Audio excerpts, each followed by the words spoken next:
Hello everyone, I am so excited to bring this video to you today. We are talking about inflation and how bad it is.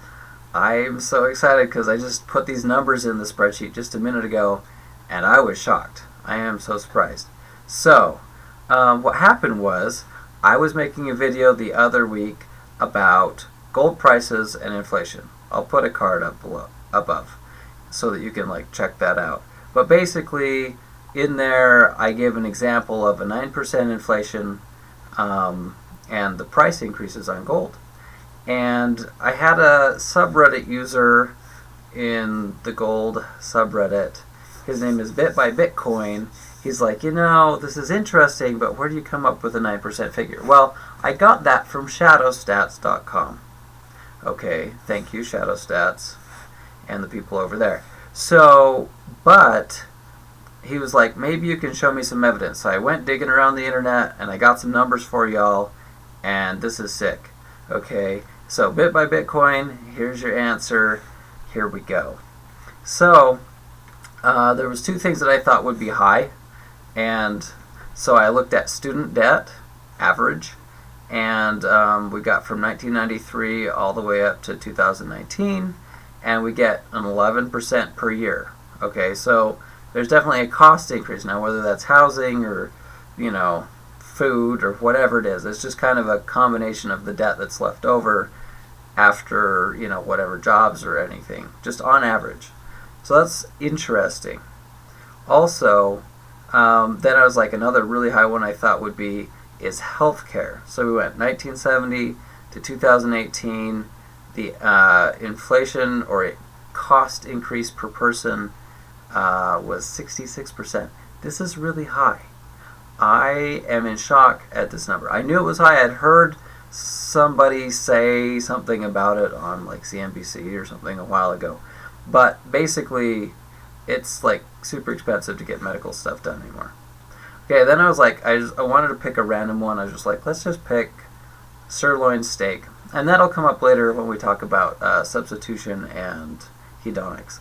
So, sirloin steak in 1970 was $1.19 a pound. And today it's $8.48 a pound. Well, last year in 2019. So per year, you get a price increase of about 15%. That's, again, higher than 9%. Okay, so probably by now you're asking yourself, what is the Fed doing to say that we're getting 3% inflation? Okay, well, we'll get into that in a minute. So I wanted to look at cars, price of the average car increase, and so this is the number I came up with, 21%. Now, it's possible that I could have made, some sort of a calculating error.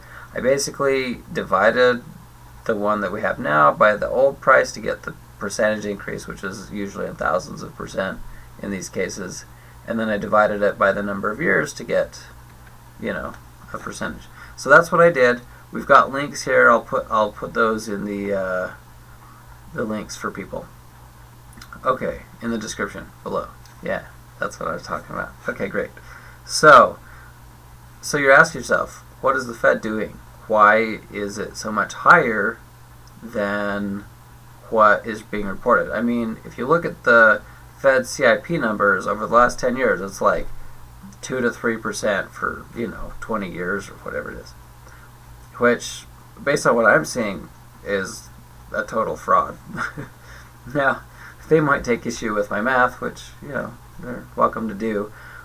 But, I see what I see. So, let's talk about the three things that the Fed does.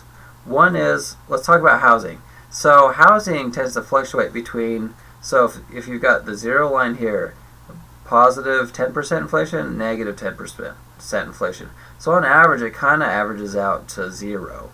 But what they do is they do fair rent. So it's just a kind of a line that's a little bit above the zero, and it grows slowly over time. It's just what you would have to pay to rent a similar place.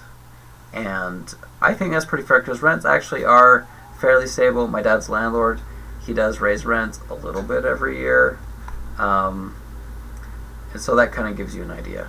So I'm not worried about that one so much.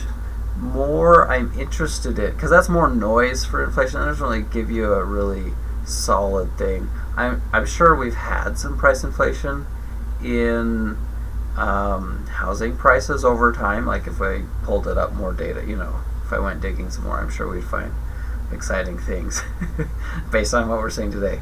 So, but anyway, the other two things is they use hedonics, which is fancy regression math, and they use substitution. Let's talk about substitution first because it's easy.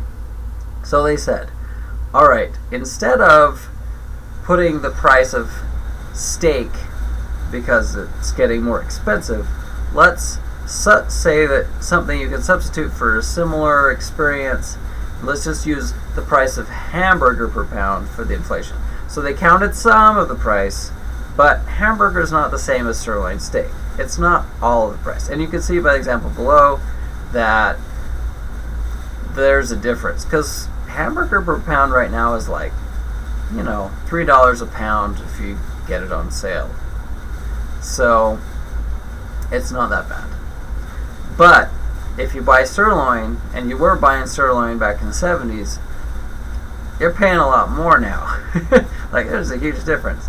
So let's talk about hedonics. So hedonics is this idea that, let's say,